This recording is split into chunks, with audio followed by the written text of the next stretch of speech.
네, 시청자 여러분 안녕하십니까? 구독자 여러분 안녕하십니까? 100원, 200원 후원해 주시는 후원자 여러분들께도 감사의 말씀을 드리고요. 어제는 그 용문역에서 그 문산역까지 중앙경의선 제가 그 랜선 여행을 3시간 하고 왔는데 머리가 다시 맑아진 느낌이에요. 그래서 이제 오늘 또 방송을 월요일인데 이제 틀었습니다.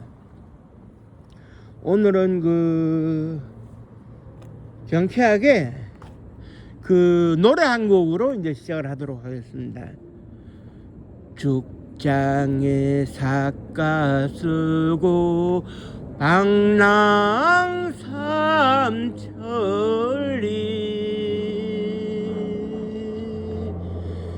흰 구름 뜬 고개 넘어 가는 객이 누구냐. 12대문 문간방에 걸식을 하고 술 한잔에 시한수로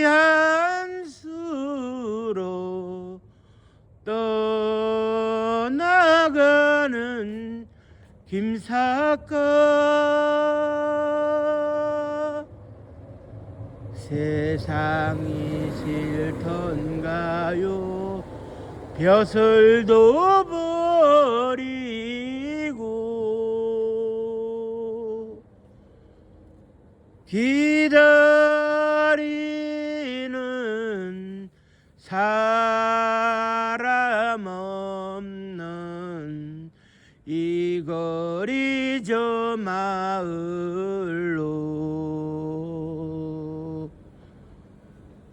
손을 젓는 집집마다 소문을 놓고 부대접에 껄껄대며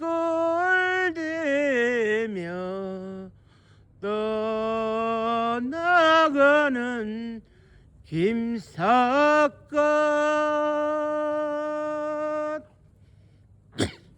네, 이 노래는 그 방랑시인 김삿갓이라는 노래예요.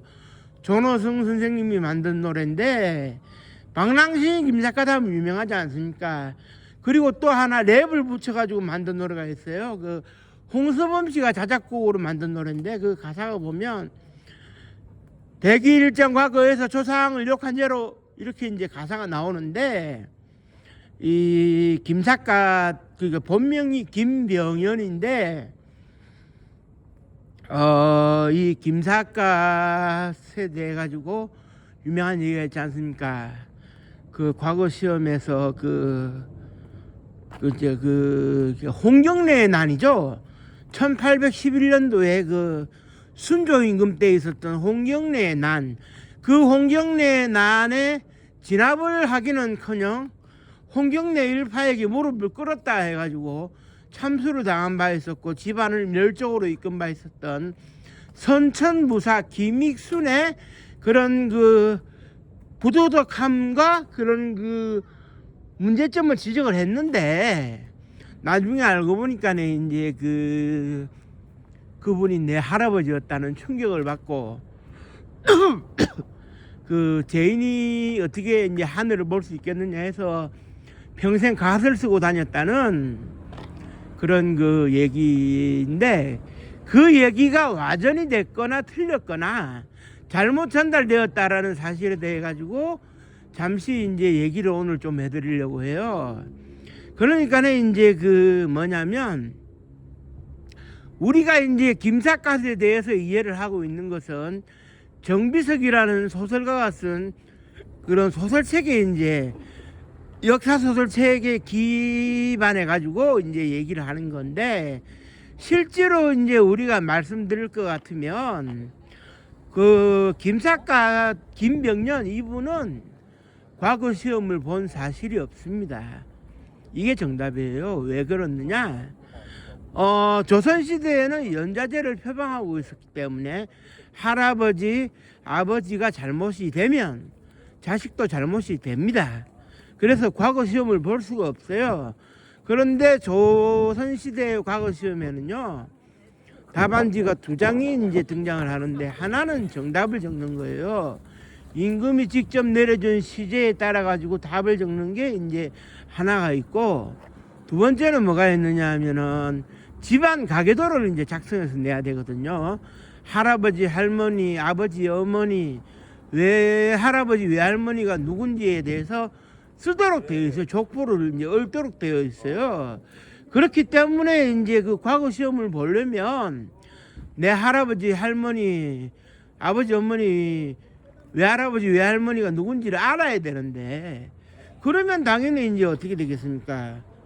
김삿갓, 김병년 그분도 김익순이가 누군지 내 할아버지인지를 알았을 겁니다.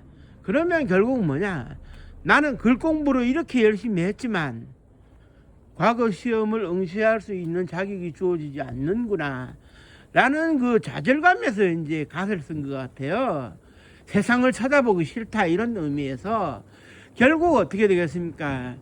그 평생을 떠돌아다니면서 1800년대 그러니까 19세기에 그 수많은 그 시를 남긴 것으로 유명하죠. 세상을 풍자하는 시를 남긴 것으로 유명하고, 그렇다면은 그 선천부사였던 김익순을 조롱했던 그 문제에 글은 누가 작성을 했느냐? 김병연보다는 실력이 조금 떨어집니다만은 과거 시험 답안지를 작성을 잘하는 것으로 유명했고, 정작 본인은 과거에서 매번 떨어져서 별 볼 일 없었던 노진이라는 사람이 있었는데 동시대의 사람이고 김병연과도 교류를 하고 있었어요. 그래 이제 그 당시에 그런 그 노진이라는 사람이 김병연의 재주를 시샘을 해가지고, 웬만 너희 할아버지는 김익순이었는데 김익순이 선천부사 시절에 뭘 했는지 아느냐? 누구는 말이지 홍경래에 나는 진압하다가 목숨을 잃었건만 너희 할아버지는 뭘 했단 말이냐? 이렇게 그 뭐랄까요, 그 비꼬는 비판하는 식의 글을 남긴 것으로 이제 유명하고, 그 시가 김삿갓이 이제 과거 백일장 답안지로 제출한 것처럼 오해가 벌어져 가지고 김삿갓의 그런 그 작품이 아닌가 이렇게 이제 얘기가 되어지고, 결과론적으로 과거 시험에서 조상을 욕보였다 뭐 이런 이제 얘기가 나오지만 실제로는 전혀 그렇지가 않다. 그래서 이제 그 김삿갓 그분은 평생 과거 시험을 본 적이 없다. 이것을 제가 말씀을 드리고요. 뭐 연자자 하니까는 뭐 미리 뭐 안 될 사람은 안 되는 거니까. 그렇지만 어느 정도 이제 공부를 해가지고 글을 쓰고 시를 쓸 수 있는 그 상당한 경지에 올랐다는 것은 대단한 것 같아요. 그리고 그 당시에 시 한 수로 이 세상을 풍자한다는 것도 쉬운 일은 아닌데, 전국 팔도로 돌아다니면서 가족을 내버려 두고 시로서 세상을 풍자하는, 오늘날 신드롬이 벌어지고 있는 이 김병연 시인에 대해 가지고 우리가 다시 한번 생각해 볼 필요가 있겠다 해서 오늘 방송을 이제 켠 겁니다. 그분은 결코 과거 시험을 본 적이 없고 애시당초 신세한탄으로 평생 갓을 쓰고 다녔다, 이렇게 보시면 될 것 같네요. 네, 오늘도 많이 추운 날씨인데 감기 걸리지 않게 조심하시고요. 또 새해가 밝았으니 또 활기찬 2026년도가 되기를 바랍니다. 네, 고맙습니다. 감사합니다.